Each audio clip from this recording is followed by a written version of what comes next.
Урматтуу Садыр Нуркожоевич, калың элде кызуу резонанс жараткан туу маселеси боюнча жеке оюңузду жана позицияңызды билдирип коюңузду суранып өтөт элем.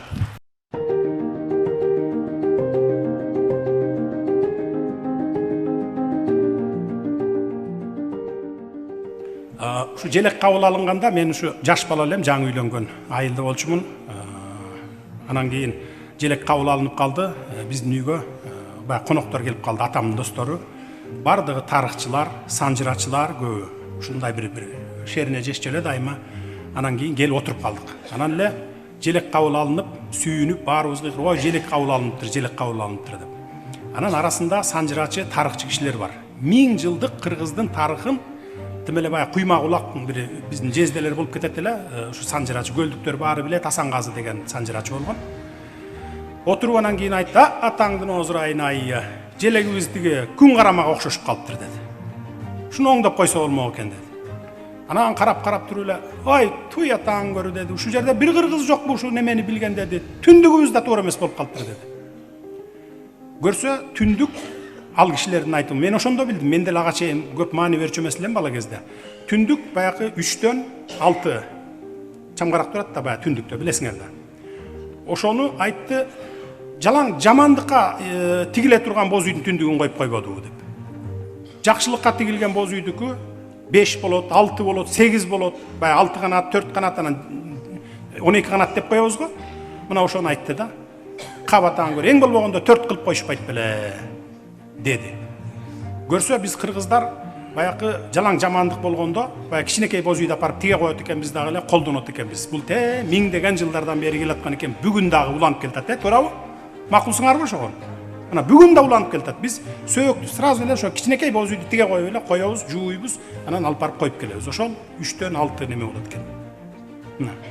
А чоң боз үйлөр баягы байлар, бийлер, хандар жашаган, анан баягы кыргыз өзү баягы салтты карайбыз да, жакшынакай кылып алып жашайбыз боз үйлөрдү ушундай.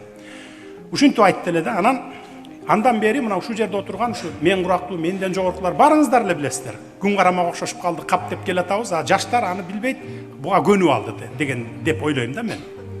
Анан мен делегация менен ушу 3 жылдын ичинде өзүм кызматым боюнча биз бир 30дан ашык өлкөлөргө бардым окшойт. 30дан ашык өлкөлөргө баягы эки тараптуу жолугушуу, саммиттер, айрыкча ошо эки тараптуу жолугушуу болгондо бир 4-5 жерден мага суроо болду ушундай. Силердин мамлекеттин эми отуруп чайдын үстүндө отурганда сүйлөшөсүң да, желек коет аркаңа, өзүнүн желегин коет, сеникин коет, анан муну 2-3 күн мурун баягы алдын ала передовой барат дагы, протоколдор уюштурат баарын.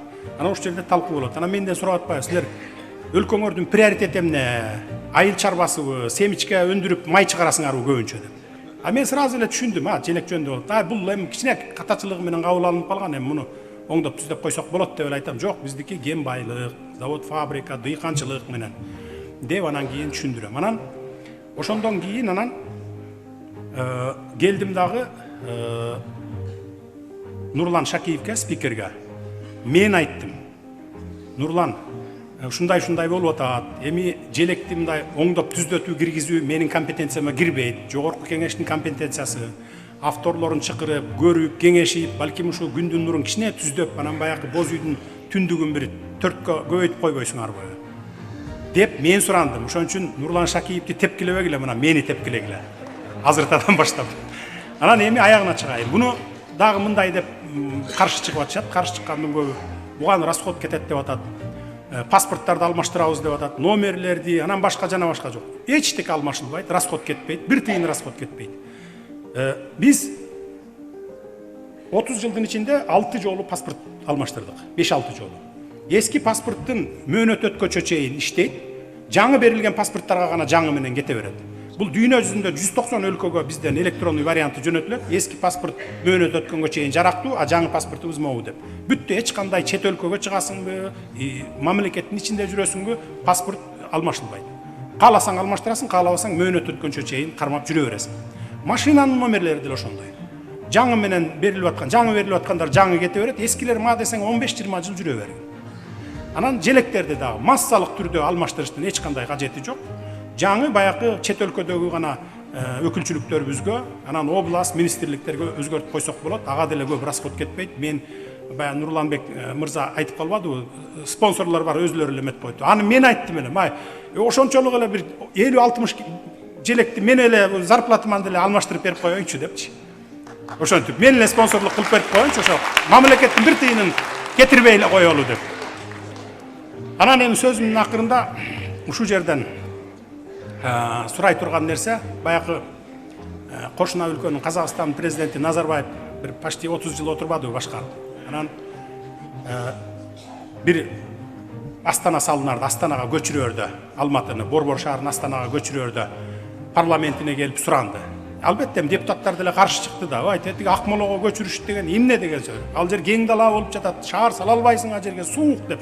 Чындап эле Астанада илгери Акмол эмес беле. Кутурган итти байлап койсоң турбайт. Билесиңер, суугун, укмуш суук болот. Анан ошондо Назарбаев трибунада туруп айтты да. Урматтуу эли журтум деди. Мен деле бир нерсени ойлонуп атсам керек эми. Бүгүн туулган күнүм экен, ошого бир белек катары макул болуп койгулачы деп суранды да.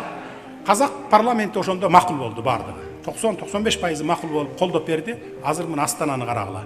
Дүйнөнүн эң алдыңкы шаарларынын бири болуп катарына кирип отурат.